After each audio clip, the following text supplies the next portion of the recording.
Part 1 of our SmartBet video is called the Equine Athlete. It carries a description of many of the basics of harness racing, including the care and training of standardbred racehorses and how they are prepared for racing.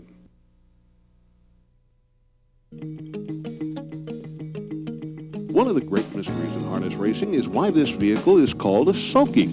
Whatever it's called, it's the thing that separates harness racing from all other forms of horse racing. In the good old days, racing was not very comfortable for the horse or driver, as the driver sat perched high above the horse in a clattering, all-wooden-wheeled vehicle that fishtailed through the turns. A lower profile and air-filled rubber tires came along just before the turn of the century, and speed and safety increased dramatically. In the harness racing rulebook, a sulky is defined as a dual-shaft, dual-wheel racing vehicle. It must additionally conform to safety rules and for that reason be constructed along certain guidelines. Modern sulkies are made of tough and light metal alloys, and some feature wooden parts, preferred by some. Almost all now feature metal clips as hitching devices, which adds even more convenience and safety. Another key feature of the sulky is the wheel disc, invented earlier this century. These plastic devices eliminated the possibility of a horse stepping into a wheel and causing injuries. Many first-time racegoers see one of these carts on the track and simply call it a sulky. It's actually known as a jog cart or training cart, and the latter name tells you exactly what it's used for. It's longer and heavier than a sulky, and the person driving, who is often the trainer, sits farther back from the horse. This gives the individual a better view of the horse's gait, and any flaws in the gait are thus easier to detect and remedy.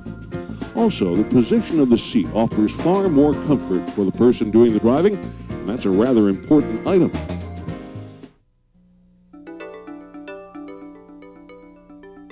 In the early days of the sport, they called them Indiana pants because that is where they were invented.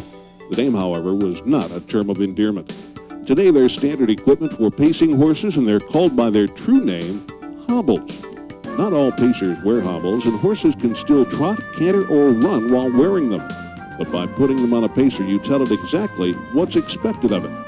It's a bit like tying a string around your finger. The hobble is there to help remind the pacer what to do. Today, even a few trotters, like 1995 Horse of the Year CRK Susie, wear hobbles designed for their gait. But pacing enthusiasts look down their noses at them. After all, they invented them.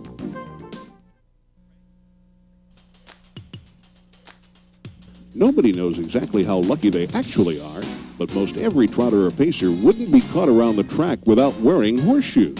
They come in many styles and are made out of aluminum or iron. Some are cleated and usually wear out after about a month or so of use. Trainers use shoes as a means of generating speed in their horses. The weight of the shoe, the angle at which it's affixed to the foot, and any cleats, ridges, or other special devices go a long way towards encouraging a trotter or pacer to go fast. Shoes, of course, also protect the foot from injury.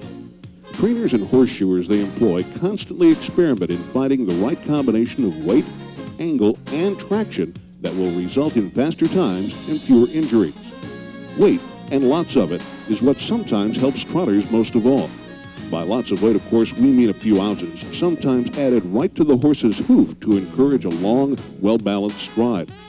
By the way, the shoe is applied with nails, but they penetrate the outer walls of the hoof, and it's an absolutely painless procedure.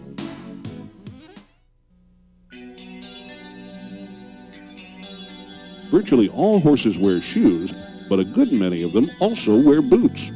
That's the generic name given to any number of pieces of equipment affixed to a horse's leg to do one of two things: encourage speed and protect from injury. A common one is the tendon boot. The tendons are, of course, prominent and sometimes can be nicked by another hoof, which is, of course, shod with a metal shoe. Another is the bell boot, taking its name from its shape, and it protects the soft tissue above the hoof from the other hooves. An elbow boot is the mark of a trotter with a high action. The hoof actually folds up and strikes the elbow during the stride, but the sheepskin-lined boot is there to protect the horse. Often, boots are white in color.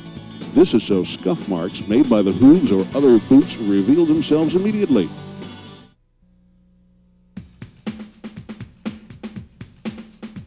In training horses, it's said if you control the head, you control the horse. In that sense, bits and bridles are the steering mechanism on a trotter or pacer.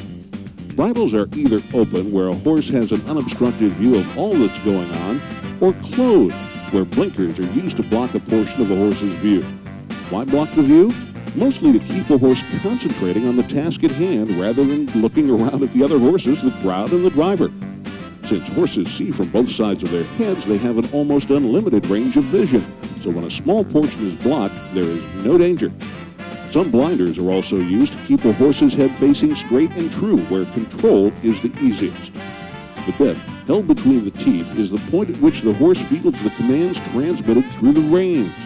Most are plain steel, but some are modified to give extra control. In addition to wearing a bit, a horse will also have its tongue tied down so it cannot be raised over the bit. If it did, that would choke the horse, so even though it may be somewhat uncomfortable, a tongue tie is required for safety.